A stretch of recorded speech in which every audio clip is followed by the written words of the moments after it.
Preview.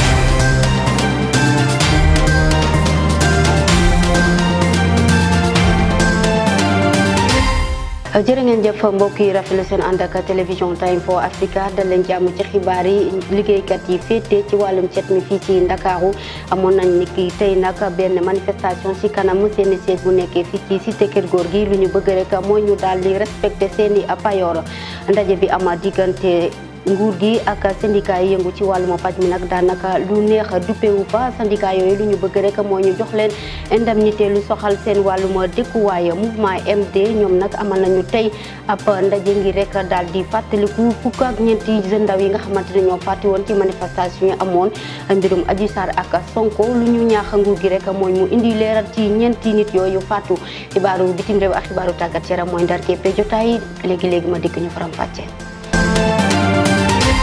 daleen jàmm mbokk yi ñu dooree xibaar yi ak mbirum poste premier ministre bi nga xam ne dañu ne woon dinañ ko dellusiwaat fii ci Sénégal boobee ba tey nag askan yaa ngi xaar gisaguñu dara ñi di Forum Civil nag ñu ngi woo nguur gi président Macky Sall mu daal di respecté wàllum constitution bi am fii ci Sénégal naka noonu tamit mu daal di tabbu premier ministre boo xamante ne moom moo ko daal di wuutu ci yenn déplacement yi nga xamante ne moom moo ngi koy amal ci bitim réew jamono ji nga xamante ne ñu ngi ko nommé mu nekk président de l'Union africaine. ñu àddu wax leneen xibaar bu neex moo duppee ci moo nar a ñëw ci ñi nga xam ne ñoo amoon lakk-lakk ci lakk bu métti bi amoon ca salle de vente bu Sandaga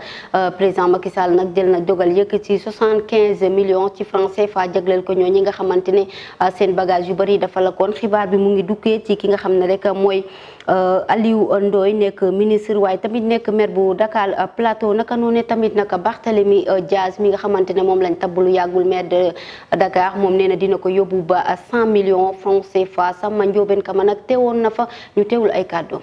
li ñu indi fii nag leen kese la musiba bi fi am ci njabootu président Macky Sall la dal kon day baax ñu gis foofu président Macky Sall à travers ay ndawam. maa ngi fi nag ñëw ànd fekk ki nga xam ne moom mooy maire de Plateau ba pare nekk ministre sama collègue ministre en charge de la pêche mais aussi ànd fekk autorité administrative région de Dakar yëpp ci bopp ba muy gouverneur de la région mu ànd ak ay préfet ak ay chef de service am yëpp. comme ni ma leen ko waxee président de la république moo ñu fi yónni pour ñu massawal ko ñi nga xam ne lii ci seen kaw la dal waaye aussi indi li nga xam ne mooy ndimbal. jëmale ko ci ñi nga xam ne lii la dal mooy lan mooy jël na luy tolloog 75 millions teg ko ci seen loxo pour ñu jàppalante ci fan yi nga xam ne fan yu metti la parce que kenn ku ne xam na ne am na fu ñuy toll rawatina ci yenn liggéey yi parfois su lu mel ni su dalee sa kaw suñ la jàppalewu xëy na mën naa lekk lu tar mën naa nekk lu metti mi ngoog mu nekk kaddu du ci ministre ki nga xamante ne mooy Samba Ndiobène Ka ñu waxaat ci leneen mouvement M2D nag amal nañu tey ab commémoration boo xamante ne dañ koy jagleel fukk ak ñeenti ndaw yi nga xamante ne ñoo faatu woon ci manifestation yi amoon ci mois de mars soxal mbiru Adji Sarr ak Sonko ñoom nag lu ñu bëgg rek mooy nguur gi daal di indi ay leeral ci dossier bi soxal fukk ak ñeenti yooyu Barthélémy ko li teewoon na fa. événement mars 2021 bu mu amee ba léegi mot na at mouvement MD2 nag ci seen conférence bu tey bu ñuy organiser arjuma bi ñoom nag ñu ngi laaj justice ak réparation. parce que ñu jóg dal ci kaw ba mu dellu ginnaaw mu defoon ay dige jël engagement devant xalif bi te def ko ndàmpaay des réparations pour les victimes. boobu ñoom nag sonn nañu di xaar ñu ngi laajte ñu wax leen dëgg ginnaaw médiation bu ñu tàmbali woon. ba sëriñ bi ñëw téye suñu loxo di arrêté leen. kon seen taxawaay dañ ko gëm de dañ ko gëm parce que démocratie rek taxoon ñu tax. ci loolu ñoom nag dañoo profiter ci occasion bi ngir dénoncer li ñu naan propagande ak politisation affaire Ousmane Sonko ñu ngi laajte nguur gi ñi delloo Ousmane Sonko. maa ngi ànd ak Clédor Sène ak Abdou Karim Gueye comme li ñu ñëw ñaar ci délégation bi. kon nag su may daaneel rek mooy temps yi gis nañ ñuy defi pexe. ba gis sax ay médias français di def dans la propagande inacceptable parce que le Sénégal est un état souverain. ci wàllu politique bi membre société yooyu ñu ngi ñaax état bi ñi mëne enquête boo xamee mën na la leeral naka 14 jeunes yooyu gaañuwee. ci wàllum journalisme jigéen yi di si liggéey nag lu am solo waaye nag yenn saay dañ ci jànkonteel ay jafe-jafe loolee tax sax ñu amaloon ab lël ni ki démb naka la ñuy fexee rek ngir jëlee jafe-jafe yooyu ñu déglu kàddu yaay Fatou Sarr mi nga xamante moo nekk responsable communication Challenge Factory. tey dañoo dajaloo fii ñun jigéen ñi waaye tamit ak sunu naataangoo yu góor yi ngir waxtaanee li nga xamante ni moo di plateforme expert Sénégal ngir fexe nit ñi xam ko xam lan mooy njëriñam xam lan lañ ci jublu. jafe-jafe yi ñu ci mënti wax bëri na mooy lu mel ni confiance en soi mu mel ni ci li nga xamante ni moo di technique de prise de parole mu mel ni li nga xamante ni moo di technique de leadership mu mel ni li nga xamante ni média yi ci boppam ñoom si seen bopp duñu nangu bàyyee xel jigéen ñi dañuy plus bàyyee xel góor ñi ak leneen te ñun loolu yëpp nag la ñuy jéem a fexe ni nga xamante ni dañ koy réglé dañ koy lijjantewee ba jafe-jafe yooyu dootul amati pour fexe dajale bépp jigéen boo xamante ni am nga benn expertise nga jàng ak nga ñàkk jàng yëpp fexe ba nga xamante ni journalistes yi tamit bu ñu soxlawee benn expert quelconque ci domaine bu quelconque dañ koy retrouver facilement ci biir plateforme bi. jërëjëf Barthélémy Koli liggéeykat yi yor wàllum cet mi fii ci Ndakaaru nag amal nañu niki suba ab manifestation ci seen kanamu siège foofee ca cité Kër Góor gi ñoom nag lu ñuy ñaxtu rek moo ñu daal di respecté seen wàllum payoor Souleymane Soxna ak Papi Ciss nekkoon nañ fa.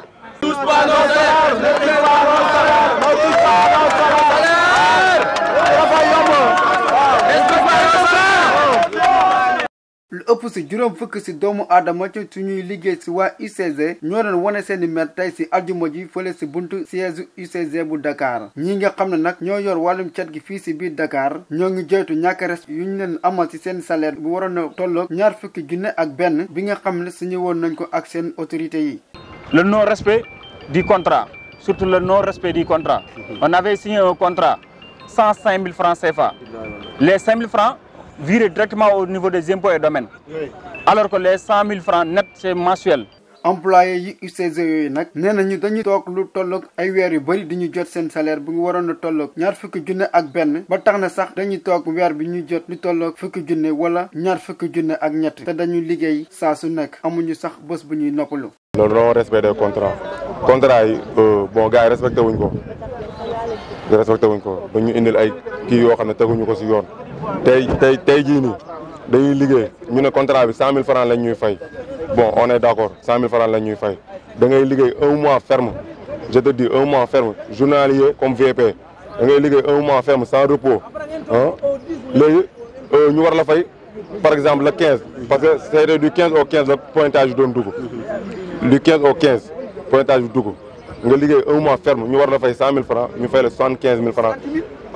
loolee waral nag ñuy lancé benn appel autorité yi nga xam ne ñoo leen jiite rawatina seen DG bi muy gën leen jox cër. Nous lançons un appel le coordinateur général Massiam de revenir sur la situation de réagir vite. ginnaaw jafe-jafe yi ñuy dajal ci seen liggéey bu nga xamante ni wóorul ñoom ñuy liggéey ci wàllum cet gi ci biir Dakar di waa UCG ñoo ngi ñaan ñu gën leen jox cër rawatina ñu gën a respecté salaire yi nga xam ne moom lañ signé woon ak seeni autorités yi. mi ngoog mu nekkoon kàddu yu duppee si ñenn ñi nga xamante ne ñooy travailleur UCG yor wàllum cet mi fii ci Ndakaaru ndaje bi amoon diggante nguur gi ak ñi nga xamante ne ñooy syndicat yëngu ci wàllum paj mi nag dara lu bees amu fa naka noone tamit syndicat yi lu ñu bëggoon mooy ñu signé protocole boobee ngir rek ñu mun leen a jox li nga xam ne lu ñu bëgg waa andi gësëm nag daane nañ nag mosuñoo kontaan ci décision bi nga xamante ne moom la nguur gi jël ci ñoom lu ñu bëgg rek mooy ñu gën leen a respecté waaye tamit ñu jox leen seen indemnité soxal seen wàllum logement waaye tamit ñu gën leen a jokkal seeni payoor. ginnaaw bu ñu jëlee Papa Amadou Sarr ca boppu de nag président Macky Sall jël na dogal yëpp fa beneen soxna buy wuyoo si maam Abi Sey moom moomee sax moo nekkoon directrice générale bu 3FPT naka noonu tamit moom Abi Sey mu ngi am diplômé en DES nekk urbanisme aménagement public ak urbain ñu fàttali que mu ngi nekkoon ca institut français urbanisme am na tamit doctorat en sociologie. ngir xeex jëlee fi lépp loo xamante ne rek dañ fi dugal ab drogue fi ci Sénégal ñi nga xam ne mooy bureau des relations publiques bu police nag nationale dal na amal tey formé lu toll lu bëri ci ay gendarme ak ay policiers rawatina ay douaniers ñoo xamante ne ñoom mi ci secteur boobu la ñu daal di yëngatu naka noone nag bés bi mi ngi amoon tey ci aljuma ci benn hôtel bu nekk ci place Ousmane Niaté woon na fa. ñi nga xam ne dañuy trafiquer drogue ak cocaïne ngir bañ leen may fu ñu yàkkee seen nag bureau bi nga xam ne mooy relation publique bu police nationale ci ab cérémonie de collectif bu ñu doon amal ngir former ay ndaw ay policiers ay gendarme ak ay marins sénégalais ngir ñu gën a mën a xarañ ci naka lañ mën a xeexee drogue ak cocaïne bi nga xam ne dafay jaar ci bateau yi. nekk nii dañu nekkoon doon def benn formation si fuuyu navire si nan la ñuy xoolee navire nan la ñuy seetee navire nan la ñuy dem di seet nan la ñuy fexee jàppee drogue si biir navire. alors looloo taxoon ñu daal di ñuy liggéey ak benn projet bu tudd SICOP bu xamee Union européenne moo koy financé léegi ñoom ñu indi ñu ay experts pour former suñuy agent objectif bi plus tard c'est que agent yu ñu former fii ñu mën former yeneen agent léegi pour que ñun ñu mën a siiwal lépp ci Afrique de l'Ouest. ci cérémonie bi nag ay experts yu bari jóge ay réew yu wuute ñoo ci daje ngir waxtaan ci waaye tamit teg ay pexe ngir naka lañ mën a defee ba lii ñu mën ko dakkal lu tax nag ñu choisir Sénégal ngir defee fi ndaje bi colonel bi lii la tontu. alors du suñu dëkk rek ci lay trafic di am waaw trafiquants yi jëluñu Sénégal rek drogue bi di aw Sénégal rek Afrique de l'Ouest bi yëpp menacé lépp lu xam ne da nga am côte maritime da nga nekk en danger. lu ñu seetlu nag Sénégal mooy Sénégal dafa def beaucoup d'efforts pour def beaucoup de suivi dafa déployer ay moyens yu mbëri yoo xam ne président de la République ak autorités yi ci kaw jox nañ ko force de défense et de sécurité pour combattre la drogue muy marine nationale muy gendarmerie muy police muy douane. waaye nag suñ koy xaar mu ci mbirum statistique ci at yi ñu génn wala sax ba ren Sénégal def na ay saisines yu bari ci wàllum cocaïne ak drogue boo xam ne ñu ngi ko jaarale ci biir bateau yi. marchandise bu ñëwee fii ci port bi am na liggéey bu ñuy def ci conteneur bi jéem a fouiller conteneur yi du conteneur yëpp lañu mën a fouiller mais une partie des conteneurs da leen di cibler jéem leen fouiller à part loolu dañuy fouiller aussi navire da leen di cibler xool navire yan ñoo gën a dangereux. yan ñoo ëpp risque ñooy leen jàpp ci port de Dakar daay def inspection bi léegi nag tàggat boobu la ñu doon def ci ñuy agent pour ñu mën a inspecter navire yi mën a yéeg à bord mën a seet navire bi parce que biir navire bi dafa bëri fu xamee mën nañ fa denc produit bu ñuy tere navire dafa ngand dafa bëri ay rux dafa am ay salle de machine dafa am ay personnel dafa am ay cabine donc loolu la ñuy doon tàggat suñuy agent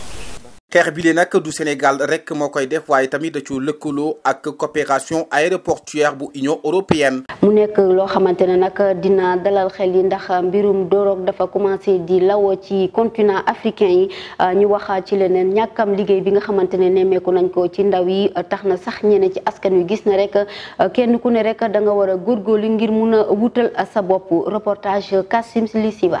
ñu am ay jafe-jafe ngir am xëy ndawum Sénégal ñoom la ñu préféré mooy toog seen kër ngir xaar liggéey bi nga xamante ni am na rapport ak la ñu jàng loolee ki nga xamante ni mooy visite bi jàpp ne ni amul benn yoon njëriñ ndaw bu nekk dafa war a xëy dem wuti lu mu liggéey.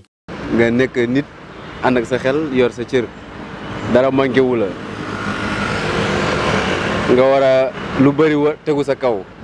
te nga war a xalaat surtout bu nekkee góor da nga war a takk jabar da nga war a yor soxna da nga war a yor ay njaboot. même bu dul loolu sax yaay mi doon sonn ci yow et da nga leen war a jàppale bu fekkee dara manqué wu la nga war a liggéey nga nekk si kër nekk ponkalum góor liggéeyoo loolu ñàkk jom kese la. jaaykat bi moom mu ngi woo jeunes yi ñu daal di débrouiller xool liggéey bu ñu mën a def ndax bëri na fi ndaw bu nekk bu xëyee war na génn këram dem wuti lu mu def. xale boo jàngee ba pare su fekkee am nga sa diplôme soo paree waroo toog ci kër gi di xaar liggéey am na fi. bare da ngay jàpp ci dara ba leneen ñëw waaye am diplôme rek diplôme kese du mënul dundal nit ki kon nag boo amee diplôme pare da ngay gannaaw amul liggéey rek parce que am diplôme rek taxul nga am liggéey bu boobaa nag soo amee diplôme pare bul toog di xaar da ngay nekk ci liggéey yeneen parce que yeneen liggéey bare na fi su la nekkee nga def ambulant su la nekkee nga def maçon su la nekkee nga def siras su la nekkee nga def lu ne nga nekk ci di xëy chaque jour xëy wàcc ba yàlla ñëw. toog seen kër ngir xaar am xëy boo xamante ni moo am rapport ak la ñu jàng loolee mooy nekk quotidien ndaw Sénégal yu bëree bëri beneen parti ndaw yi nag la ñuy woo seen moroom ndaw yooyee moo ñu xëy dem wut lu ñu jàpp dem liggéey yi bañ a toog ci kër yi wala ñu génn seen zone de confort liggéey buñ leen jox boo xamante ni méngoo na ak ñoom li ñu bëgg wala loo xamante ni mën na leen permettre ñu gagné seen àdduna ci nu mu gën a jaar yoon ñu daal di koy nangu. jërëjëf Kasum Siva li ñu wax ci xibaaru bitim réew dooree ko ca Afrique du Sud ginnaaw kàddu yu duppee si ñenn ci chercheurs yi nee na réewum la réew boo xamante ne foofu nag nit ñi tollale wuñ leen ca Mali ki yor wàllum ministre des affaires étrangères moom nee na nag dina indi ay leeral ci fukki éleveurs yi nga xamante ne ñoom dañ leen a fàtte foofee ca Mauritanie Chine nag ñoom ñi ngi waajal amalaata beneen confinement ci àjjuma ji nga xamante ne moom lañ nekk leeral yi ak Alla Thiam. naaw bu ñu sukkandikoo ci ab rapport bu banque mondiale génne nag Afrique du Sud nekk na dëkk bi nga xamante ne moom la ñu nemmiku ne moom moo ëpp lu mi ñàkk tolloole maanaam koom-koom mi jëm ci dëkk bi bu ñu sukkandikoo sax ci ay chercheurs yoo xamante sukkandiku nañ ci ab jumtuwaay bu ñu tuddee coefficient Gini buy tax ñu xam nan la ñuy séddalee koom-koom réew moomu ci lu toll ko téeméer ak juróom-benn fukk ak ñeent ci ay dëkk nda tax nag loolu nag nekk lu compliqué ci jamono yi coronavirus ji ndax ñi ngi ñoo xamal ne chiffres yooyu biñ ko amee lu jiitu jàngoroy coronavirus la waaye lu ñu xam mooy ci côté social bi ak wàllum space mi ak li nga xamante ne moom mooy genre di góor ak jigéen inégalité yooyu nag nemiku nañ ko fépp ci Afrique du Sud gannaaw bu nga xamante ne éleveurs maliens yi nag doon nañu jéem dem fële ca suufu sa Mali te mu am ay jafe-jafe ministre malien bi nag mi ngi ñuy xamal ne jël na ay jumtukaay ci li nga xamante ne moom mooy baaraamu tuuma yu leen Mauritanie doon joxañ ci li nga xamante ne moo toll ci fukki éleveurs yoo xamante ne dañoo réer fële ca suufu sa Mali ndax Bamako nag mi nga xamante ne ñoom taxuñu loolu benn yoon ndax ñi ngi nemmiku seen diggante bu rafet diggante Mauritanie ci rawatina bi nga xamante ne CEDEAO am na ay daan yu mu teg ci seen kaw Mauritanie nekk na dëkk bi nga xamante ne dox na ci ay jéego yu am solo Chine nag nekk ci ay jafe-jafe depuis jamonoy coronavirus ba léegi ginnaaw bi nga ñoo xam ne nag jël na ay matuwaay ajjuma tombeek fukki fan ak benn ci weeru mars ngir xeex joomu jàngoro bi ni ngi ñoo xam nag lu toll ci juróom-ñeenti millions doomu aadama fële ca Chine yóbbu na leen ab confinement te ñi ngi ñoo xamal ne mesures yi ñu ci jël bokk na ci kenn nit rek mooy dëkk ci kër te ñaari semaine yu nekk wala ñaari fan yu nekk benn yoon rek lañ ci mën a génn ki ñu koy xamal moo di mairie ba ñi ngi waajal tamit ab dépistage boo xam te dina ko amal ci dëkk boobu yëpp ñi ngi ñoo xamal ne confinement bi nekk na bu ci ëpp solo ginnaaw bi ñu nemmiku woon ci métropole Sian nekk ca noor ci dëkk boobu lu tolloo nag fukki million ak ñett yu nu yóbboon ci confinement ci année bi weesu. Alla Thiam ñu wax ci xibaaru tàggat yaram dooree ko ak match bi war a am diggante Sénégal ak Égypte le 29 mars bi nga xamante ne moom la ñu jublu te stade Abdoulaye Wade bu Diamniadio naka noonu tamit danañ xam ne rek ne loolee ticket yi mu ngi commencé ci 300 000 jàpp 3 000 Sénégalais yi naka dañoo gis ne loolee lu mën a nekk la micro trottoir Elisabethine. li nekk sama xalaat. À mon avis, les billets ne sont pas chers parce que c'est un nouveau stade et le coût du stade est élevé. Du coup, ils ont pris en compte cela. Peut-être après ce match, on peut diminuer les billets. Pour le moment, prions pour la victoire. C'est bien, wow, c'est normal. C'est normal que les billets soient chers parce que nous avons remporté la Coupe d'Afrique des Nations passée et c'est la première fois. Alors, le prix des billets vaut la peine. ñu wax ci basket Africa Ligue Dakar Université Club nag tey jii la war a tasel ci ngoon moom ak rek bu Rwanda mu nekk match boo xamante ne nag daf ci war a gagné ngir mu mun a qualifié. mi ngoog mu nekkoon élément bu mujj ci xibaar yi mbokk ñu leen di jaajëfal di leen joxoo dig daje ba suba incha allah fii ci Time for Africa.